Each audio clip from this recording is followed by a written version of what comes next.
study. All right. Alrighty. So like I said, my open lecture is going to be on Intro to Ethical Hacking and Cybersecurity. So kind of starts out with what is ethical hacking? So people who ethically hack are called white hats or white hat hackers, and are computer security experts who specialize in penetration testing, mostly, but also other methods to ensure the security of an organization's information systems. Ethical hacking is a term that actually includes white hats and gray hats. The only difference is that white hats will hack completely ethically and with permission, whereas gray hats are usually ethical, but they might not always have permission. So what that kind of means is white hats usually work for somebody, they have permission to do what they do. Gray hats work more on what they believe to be, ethical or right, and then they'll do things with hacking, but not always with permission. So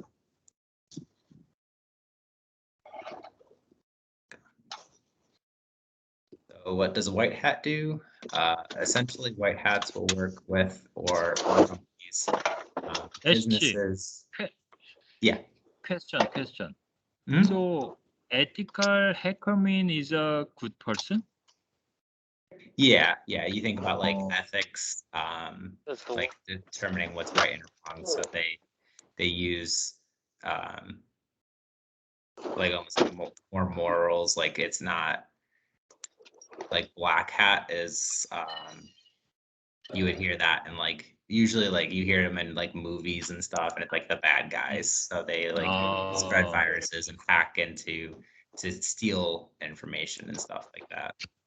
I see. So the ethical hacker hacking mean is a good person, good side. Yeah. Got it. Okay. So essentially, white hats will work with or for companies, businesses, and contractors to test their security. Sometimes they do it without other employees' knowledge for training purposes, which is pretty cool. Like a manager will hire them and the white hats and get them to test. And they'll learn how to break in so that it can be prevented in the future. The ways that they typically run and how they attack like a framework is denial of service attack, or like DOS attacks, reverse engineering tactics. They run forensics of disk and memory, security scanners, frameworks, and more. So a lot of stuff that they do. It really gets into all the details of how a network works. So white hat testing. While white hats can be used to find entry points in cybersecurity attacks, they can also be used for testing IT and cybersecurity teams, kind of like I said before. By hiring a white hat to hack into a company without the knowledge of an IT department or cybersecurity teams, managers can actually use it as a learning and growth opportunity, from seeing how long it takes the team to respond to the threat, or how the team actually works together to resolve the issue without any actual harm being done, like information lost or breach of data or information. So cybersecurity and what it means to us. Cybersecurity is defined as the protection of computer systems and networks from information disclosure, theft of or damage to hardware, software, or data, as well as disturbances or misdirection of services. So that's actually like the Wikipedia definition of cybersecurity, which I thought was pretty cool because it's, exactly what cybersecurity is, just in a sentence. So this can take many forms, as far as, the ways that cybersecurity interacts with these things, and most common is going to be malware. Um, so even outside of work, we see issues pretty often with scams and malicious software um, in emails or text messages, like phishing and uh, stuff like that. So the privacy of our personal information can be protected with cybersecurity, adding that extra measure of, um, or actually adding that extra layer of security with, you know, antivirus and all of that good stuff. So types of malware, there is actually a ridiculous amount of types of malware that I didn't even know about. Um, so I put malware is even scarier than the name seems because it really is. It's actually an umbrella term that I learned that actually includes many different types of malicious software. So I mean, you hear most commonly like viruses, ransomware, even spyware. Um, Things that I didn't really realize were counted as malware is also keyloggers, Trojan, worm, and even logic bombs, which is crazy to me.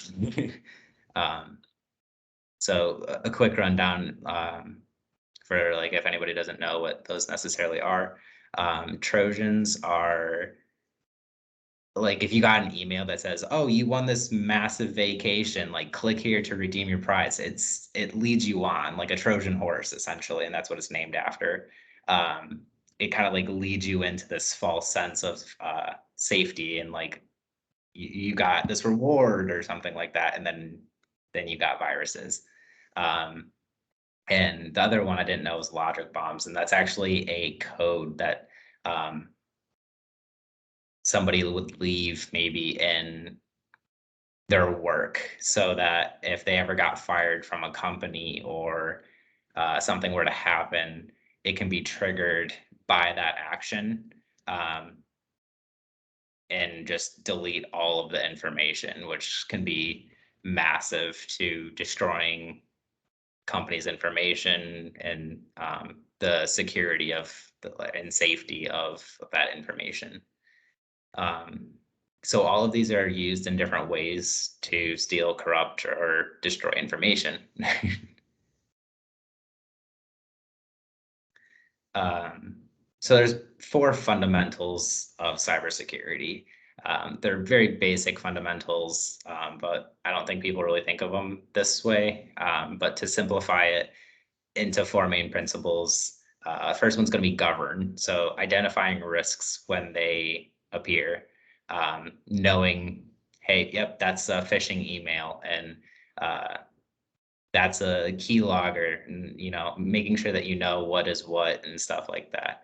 Um, the second one is going to be protect. So implementing controls like the antivirus, um, running scans for malware and all that stuff. So that's going to be implementing controls. Um, Detect is going to be to view and understand threats.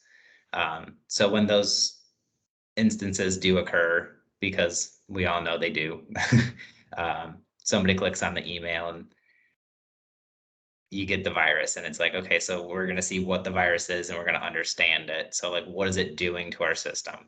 And this one, it's a little tricky because sometimes you don't have time to, really understand it. And we can always kind of like record what you learn and go back to it. So there's a lot of, diving into really truly understanding where they came from, what they do, how they work. That's a little bit more advanced, but the fourth one's going to be respond. So take action against or respond to incidents. So it's not, oh, this person clicked on the email and now they have a virus. It's, okay, what are we going to do from here out? So adding that extra layer of security, um, going through the rules in Outlook and deleting them if they were put in place by the viruses and stuff like that. So following up essentially with the threats and everything like that. Actually, I Mhm. got a question about the fundamental cybersecurity. Yeah. So yeah, it is a really great point. It's a four kind of the basic fundamentals. Mhm. So do you suggestion to the company is what kind of the cybersecurity software can be used for protecting the you mentioned is a four kind of fundamental protecting. Yeah. So, you like what kind of software would you use Uh-huh. to? So I mean, the four fundamentals are pretty much down to the actual team um, to do those things. So like maybe the fourth one, responding or implementing for the second one. I mean, there's tons of different types of antivirus and stuff. I mean, you got Norton and goodness, I think we have what is it, Falcon or Mhm. Falcon spyware. So do you think is on your project site, if you can recommendation, then what you can recommend for our project site? Yeah. I And don't then have any off the top of my head, but I could definitely look it up and go from there. wonderful. Yeah, sounds good. I know Microsoft has Defender, and I think we use that, um, or I've heard a lot about that one. But um, so this one actually a little bit of a typo in this one that I forgot to fix was why white hat. It's supposed to be and cybersecurity. Um, while cybersecurity is a huge role in all of IT and all of those things that I've previously talked about, an ethical hacker just kind of bumps it up a little bit to be used to increase the amount of protection by showing exactly where it is lacking.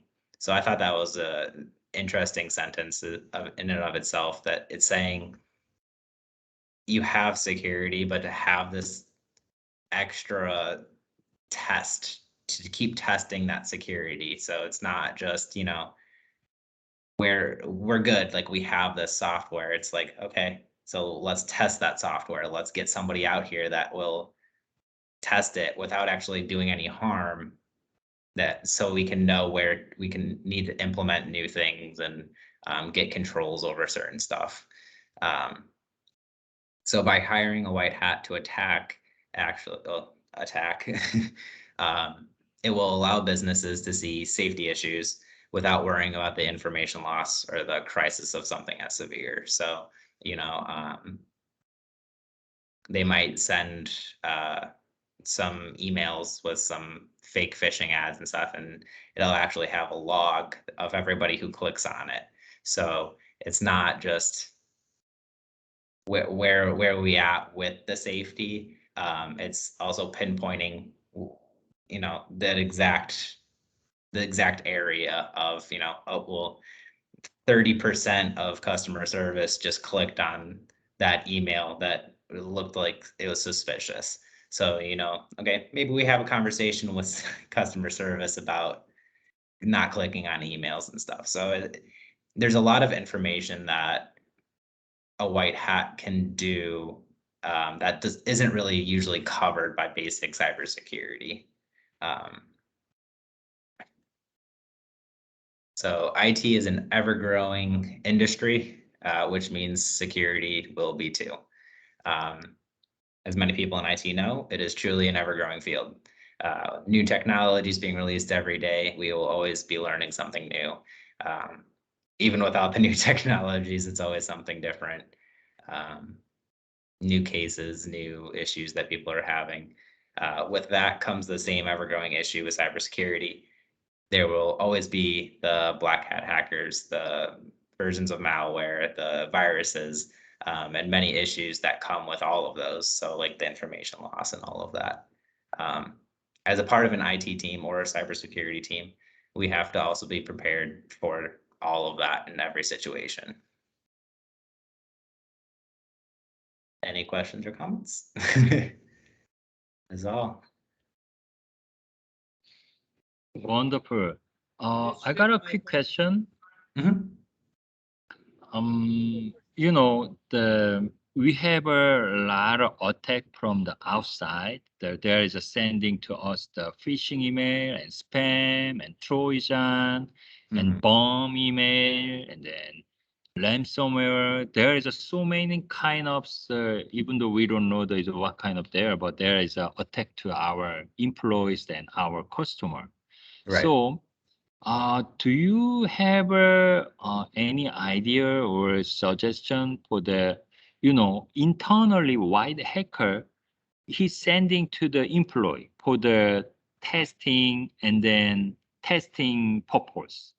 Mm, So white hacker sending we have is a 400 account in the your project site, right? right. So you sending them is a 400 people, and Mhm. then attach the link and attach the fake ransomware, fake phishing link. Mhm. So someone hit it, then can we get any report or who did it, who passed or Yeah. who not? Then can it? Oh, we have it.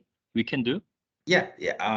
I don't about know. I don't know about me personally, but that is Uh-huh. something that I read about is that they actually, so kind of like I was talking about earlier with like sending that email to customer service. So it's like they get a record of, every email that they sent it to, every email that clicked the link. So, you know, the exact person, you could probably get it down depending on like what kind it is that's sent, to the time that they looked at it and how many times they went back to view it, and stuff like that. So it's uh, it's really an impressive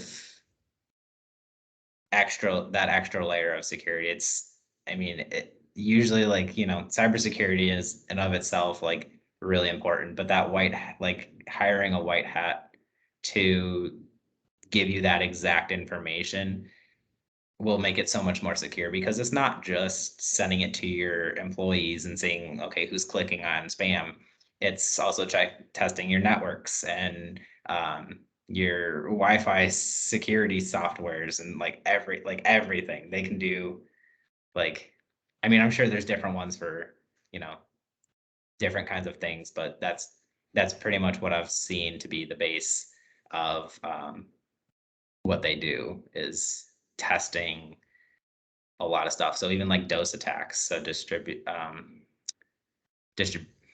what was it? Distribution of service, denial of service. So uh, like spamming uh, your websites and stuff to see how they'll hold up. Um, and then how if some like a manager, so please don't do this to me, Daniel. Say like a manager wanted to test their IT team, and so they sent a DOS attack to their website. Um, they can say, okay, this is when we started the DOS attack. This is how long it took until your employees recognized it, and this is how long it took them to stop it. So it's a lot of information that they get from it. That's actually really cool. So at least Wonderful. I. Actually, Ashley we really need it for the your project size to 400 people. In Garland project size to around 200 people. So we may have a testing for the education purpose. Mhm. So if you have any better tools or software or any kind of that kind of things, and then please recommendation for me. Then yeah, we will do it. So maybe next meeting, yeah, please let me know which is gonna be your recommendation. So Okay. wonderful. Thank you, Ashi. No problem. I see Jonathan has his hand raised. Okay, please if, check if my understanding of cybersecurity and white tech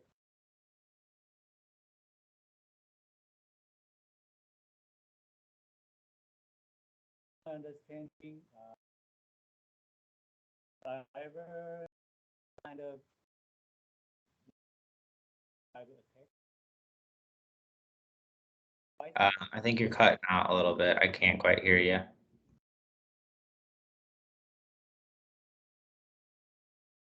uh,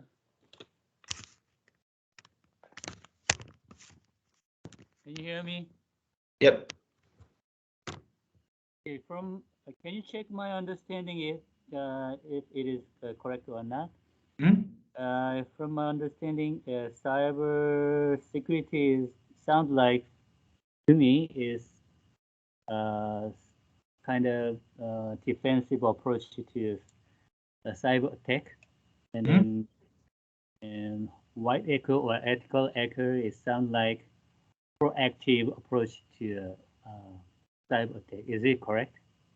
Yeah, yeah. So, cybersecurity is usually some places have their own team for it actually within an IT department.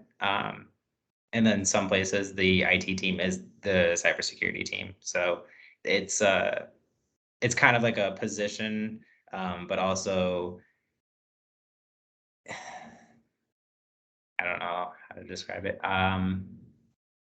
It's also kind of like something that you would implement. So um, the cybersecurity is like, yep, we have a cybersecurity team, and then we're going to download the antivirus for cybersecurity, which is maybe the more like used term of it. It's like an action to take against the viruses and malware and spyware and all of that.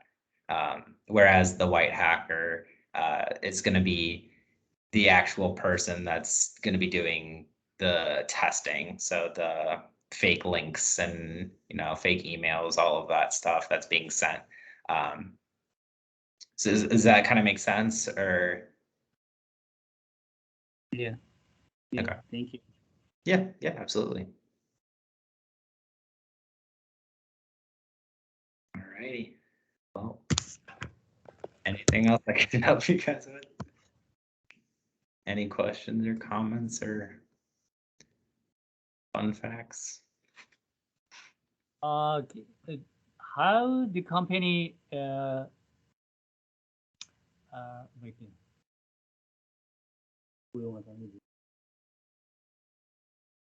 uh, how the company actually hire the white hacker, the ethical hacker? Um, it's a little tricky because some of them are very public and they'll actually like they have like business cards and all of that stuff. Uh, some of them, just live at home and like they'll email different companies and stuff. It's not a super big field yet. Because a lot of hackers, unfortunately, are in that middle gray hat area or black hat. Because, if they know how to do the bad things and get rewarded essentially for it, um, they're gonna go that way instead. But I'll look into that some more on how to hire one because I think that'll be beneficial. But yes, Daniel. Yes, I'm back. I have a question related with Jonathan's question. Mhm. So, ethical hacker is a white hacker in the industry has a, that's kind of the professional job position. But Right. as you mentioned, but we don't know yet how many we have a job opportunity for that position. But what I want to asking, do you know any person for the, ethical hacker or famous ethical hacker or someone's the standard, outstanding ethical hackers. Do you know anybody? No, I actually don't. It's kind of funny sometimes. Um, Black hat hackers, so like the bad guys, if you will, companies will actually see them or be attacked by them and then offer them jobs. So you look at people like example, maybe like Edward Snowden, leaked a bunch of information. He essentially was a black hat hacker, and then was offered a job eventually by the FBI. So like, uh, I think Google had a program like that where um, you'd send in like a application, and then they would approve you or deny you. And then you had the opportunity to try to hack into Google. And then if you got in, they gave you the job permanently, which is actually pretty cool. So, I mean, I guess that's like one way to find out would be like to hire some people that it's a little scary because you never know what people can do. You got to really trust your security, but I see, I see. I hope I believe you will be one of best ethical hacker, one of the outstanding ethical hacker. You will become. I mean, I'd like Thank that. you. I think hire the echo hacker is kind of risky thing. If Yeah, what if we hired some ethical hacker and then let them do something, the testing was, but if they're gonna have a deal with a very sensitive information, right. really, and then with a bad mind or okay, they're gonna access very sensitive information for the customer client side information, and then they're gonna abuse it. May they abuse it? Right. It's No, very I risky. mean, yeah, that's a So huge thing. before hiring the ethical hacker, you should test that person well. Yeah, I think there's like If background checks. he is really good at one bad man, You don't want you to can hire an approve it. ethical hacker that's not actually an ethical hacker. But, all right. Well, it is 2:30 already, Interesting. so um, anything else that I could assist with?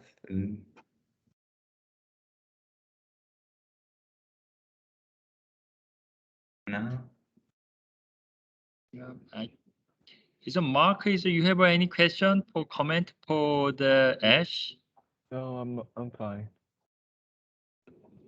I mean, you did a really great job. I mean, just what I can do is just complimentary. So I appreciate it.